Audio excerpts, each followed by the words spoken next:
être à l'heure, hein, c'est pour ça qu'on démarre à l'heure. Quelques mots d'introduction avant de passer la parole à Pierre Tartakovsky de la Ligue des droits de l'homme qui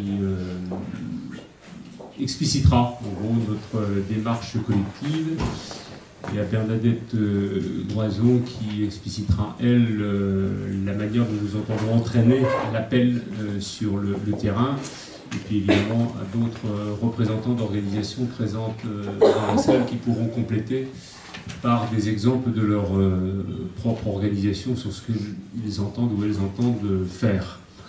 Nous rendons public donc aujourd'hui une initiative prise il y a quelques semaines déjà par 5 organisations à l'origine, inquiètes de la montée à la fois des courants réactionnaires, on pourrait les appeler, de ceux qui veulent revenir sur des droits acquis depuis longtemps, droits humains et liberté de pensée, de création par exemple.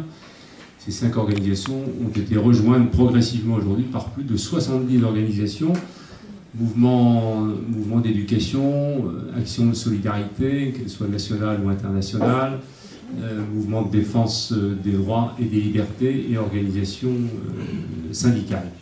Voilà, donc sans plus tarder, je passe la parole à Pierre qui va en gros vous donner un petit peu plus d'éléments sur à la fois l'objet de cet appel et puis la manière dont nous entendons organiser notre présence territoriale. Merci Eric. Je serai très bref parce que nous avons décidé de laisser beaucoup de place aux questions des journalistes. Comme ils sont peu nombreux, ce que je regrette, ça leur permettra d'aller au fond de leur pratique professionnelle et donc ça devrait être extrêmement intéressant. Comme l'a dit Eric, nous sommes depuis un certain temps extrêmement préoccupés par la montée et la prévalence de ce qu'il faut bien appeler les idées d'extrême droite qui se sont caractérisées dans l'espace public par toute une série d'agressions autour du thème de l'égalité. Nous avions réagi très vivement aux provocations racistes qui avaient stigmatisé Christiane Taubira et nous nous étions demandé ensuite comment continuer, comment faire en sorte que cette première riposte qui s'était développée prenne plus de texture, d'ampleur et de profondeur. Le résultat des élections municipales nous a confirmé dans l'idée que notre pays était aux prises avec un mal ou des maux qui nécessitait de notre part une réaction qui soit pas simplement une réaction de posture, mais qui s'inscrive dans le temps long, qui se construise sur des valeurs, évidemment, les valeurs de la République, celles qui donnent leur nom à notre collectif, liberté, égalité, fraternité, mais aussi sur des pratiques. Nous considérons qu'aujourd'hui, dans notre pays, un certain nombre de femmes, d'hommes, sont agressés par des demandes qui sont des demandes, au fond, anti-égalitaires. Qu'il s'agisse de l'égalité femmes-hommes, qu'il s'agisse de cibler les ABCD de l'égalité à l'école, qu'il s'agisse d'organiser une stigmatisation alimentaire, ou qu'il s'agisse tout simplement de faire dans le négationnisme historique. Nous avons donc voulu créer, non pas une plateforme, non pas un cadre, au sens où ce serait rigide, mais une initiative qui se fixe quelques objectifs modestes mais importants. Le premier objectif, c'est d'affirmer haut et clair que nous restons mobilisés sur les valeurs qui sont fondatrices d'une République que nous souhaitons chaque jour rendre plus juste, plus sociale, plus humaine, au meilleur sens du terme. Que nous considérons qu'il nous faut, pour faire vivre ces valeurs, sortir toute une série de réseaux, d'associations, de militantes et de militants, en dehors de leur isolement. Soit un isolement réel, territorial, parce qu'ils sont maintenant aujourd'hui dans des villes qui ont été conquises par l'extrême droite, parce qu'ils n'ont pas à portée de main, ou ils croient ne pas avoir à portée de main, une aide fraternelle, militante, civique, sur les préoccupations qui sont celles de leur quotidien, soit tout simplement parce qu'ils militent dans des associations qui se sont spécialisées, à juste titre, la spécialisation conduisant à la compétence et à la pertinence, mais aujourd'hui, cette spécialisation les amène à s'isoler. Or, notre conviction, et j'en terminerai là, c'est que quotidiennement, dans nos efforts professionnels, dans nos efforts militants, nous faisons vivre des valeurs, des expériences qui méritent d'être défendues et qui méritent d'être croisées. Elles méritent d'être soumises au débat public et elles méritent que ce débat public les considère comme des objets qui doivent être protégés, qui doivent être, comment dirais-je, mis en situation de croître et de prospérer. C'est, je crois, ce qui s'est produit un peu fortuitement, mais cela prouve que finalement notre démarche était en phase avec une situation, avec ce qui s'est passé et surtout avec ce qui va se passer à Villers-Cotterêts. Ce qui me permet, transition, de passer la parole à Bernadette Broison. Merci Pierre. Donc, comme cela vient d'être dit par Éric et Pierre, vous l'avez bien compris, l'idée de ce collectif, c'est de rassembler toutes les forces porteuses des valeurs qui sont celles de la liberté, de l'égalité et de la fraternité, les valeurs fondatrices de la République, et de les porter non pas uniquement comme un étendard, mais de partir du vécu, des pratiques, des expériences sur le terrain. Et donc l'idée de notre collectif est de rassembler ces forces au plus près du terrain. Et donc notre collectif national va prendre vie partout sur le territoire où des initiatives, des manifestations diverses, des débats vont s'organiser pour à la fois dire haut et fort l'importance de nos valeurs en termes de cohésion sociale, en termes de mouvement pour le respect des droits et des libertés de chacun, mais aussi pour redire que c'est bien dans la pratique sociale que vivent ces valeurs. Et donc il ne suffit pas simplement de les afficher, mais qu'il convient aussi de voir comment nous pouvons les faire vivre et les faire partager par tout à chacun. C'est pour ça, je pense qu'il y aura déjà beaucoup de débats qui feront, comme tous les débats, des échanges et des propositions. Donc ça, c'est l'idée de notre collectif. Et bien sûr qu'au regard de ce qui se passe dans l'actualité, comme l'a dit Pierre, il y a déjà des initiatives qui prennent corps. Pierre a cité les différentes atteintes récentes aux libertés et à l'égalité. Tu as cité les questions des cantines, le jour de retrait, les ABCD de l'égalité, donc un certain nombre de sujets qui ont déjà créé beaucoup d'émotions, mais aussi beaucoup de réactions. Et bien sûr, il y a ce qui va se passer à Villers-Cotterêts le 10. Alors, Villers-Cotterêts, c'est évidemment une première occasion pour notre collectif de montrer sur le terrain comment il compte se saisir de ces questions, où là, évidemment, l'actualité nous offre, je dirais malheureusement, cette opportunité. Parce que bien évidemment, nous préférerions que ce collectif n'ait pas à exister, mais il existera, et la vigilance, notamment par rapport aux municipalités où le Front National vient de conquérir les villes, mais ici ou là où à chaque fois nos valeurs seront battues en brèche.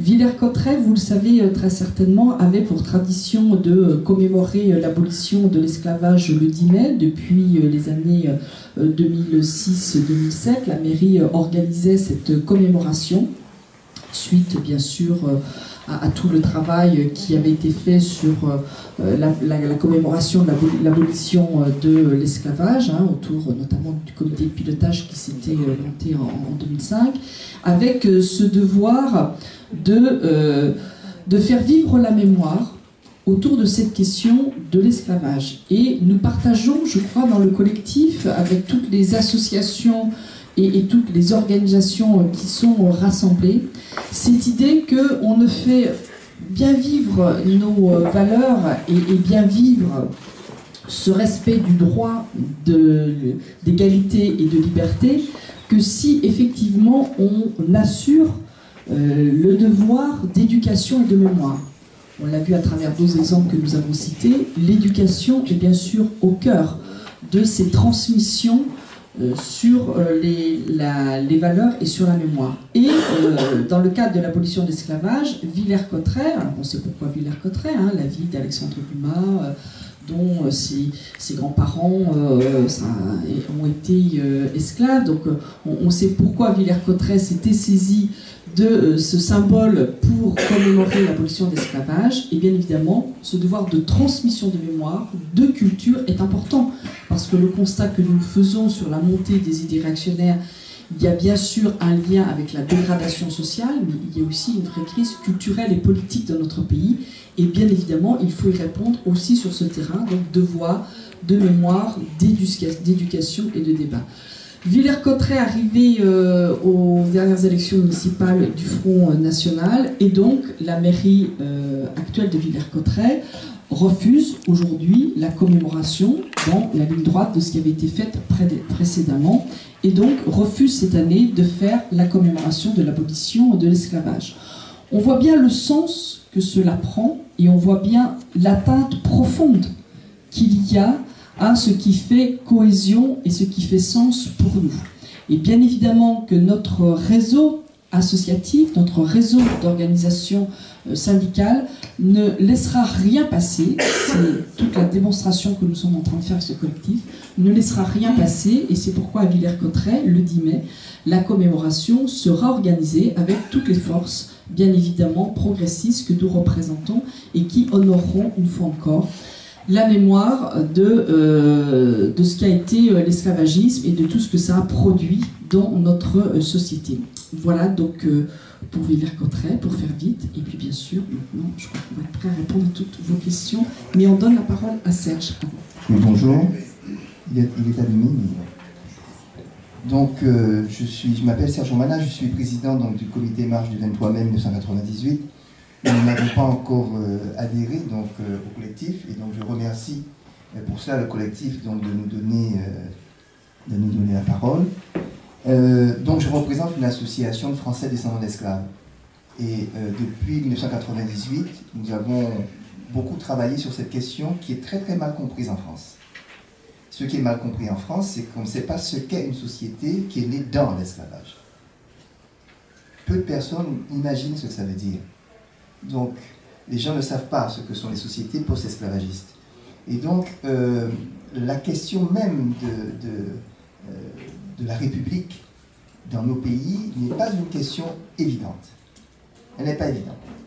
Et donc, les premiers mouvements, et pour vous dire, le symbole même de l'abolition de l'esclavage, qui est Victor Schœlcher, est quelqu'un qui, dans les années, pendant un siècle, a été divinisé, devenu une véritable divinité en Guadeloupe et en Martinique, et qui, progressivement, dans les années 60-70, a été rejeté. Il a été rejeté parce qu'en fait, la République a présenté l'abolition comme le début de la civilisation. Et donc, ce qui a conforté, en fait, l'oubli. L'oubli et a stabilisé la rupture d'affiliation entre les descendants d'esclaves et leurs aïeux qu'ils méprisaient, dont ils avaient honte. C'est une mémoire qui n'est pas connue en France, parce que la France n'a pas connu l'esclavage, comme l'a connu les États-Unis. Donc, cette question de l'esclavage est quelque chose de compliqué, quelque chose de mal compris, quelque chose de pas connu.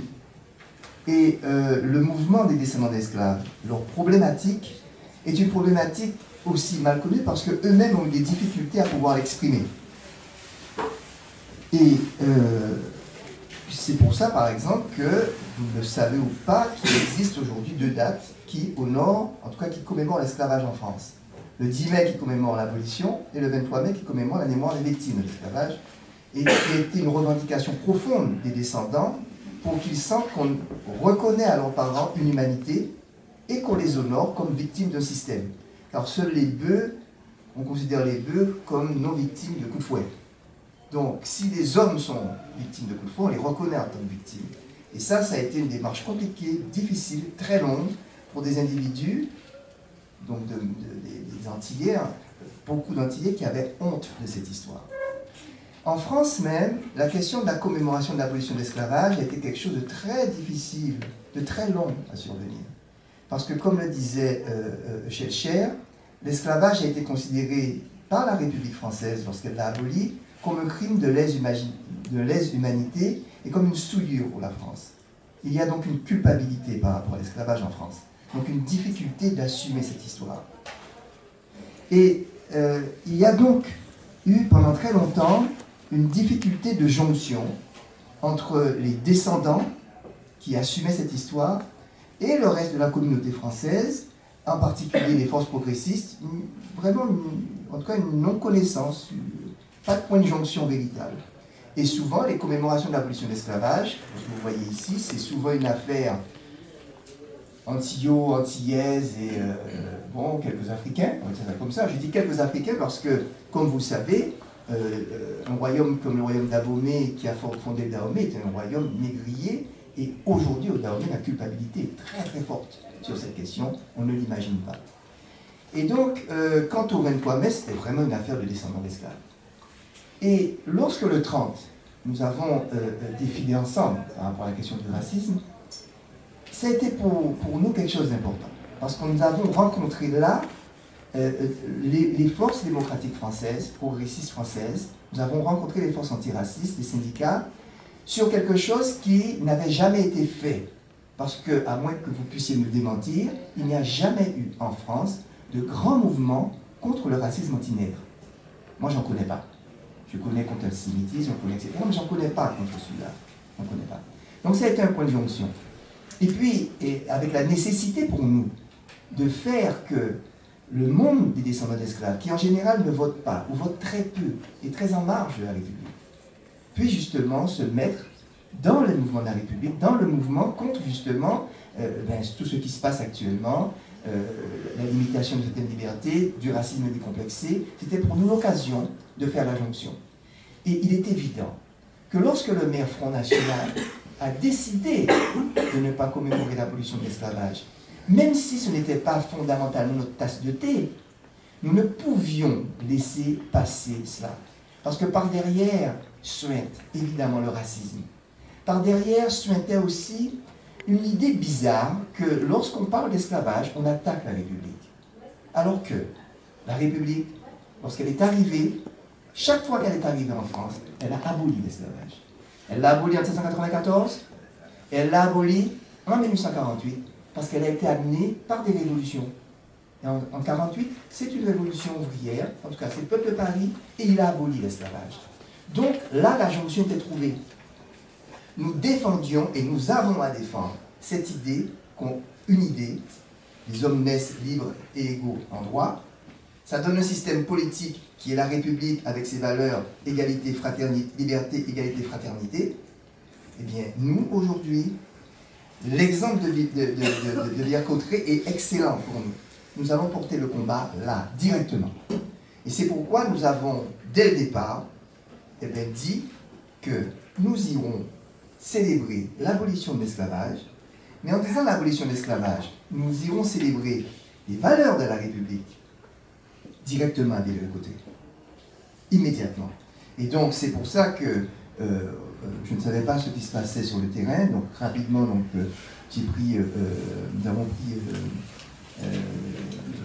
avons renoué le contact et nous avons décidé d'agir. Et donc vraiment je suis extrêmement heureux que nous allons pouvoir se retrouver tous ensemble. Donc nous nous mobilisons, j'espère que vous serez mobilisés, j'espère que la presse comprendra, je ne sais pas qui est la presse ici, mais qu'elle comprendra quel est le sens profond de ce qui se passe. Il ne s'agit pas simplement d'une commémoration de l'esclavage, de mouvement historique, ce n'est pas ça le problème. Le problème c'est qu'est-ce que derrière une commémoration, quelles sont les valeurs qui sont défendues, qu'est-ce qu'une telle commémoration permet de faire en termes d'unir des gens pour un idéal particulier. Voilà ce que je souhaitais vous dire.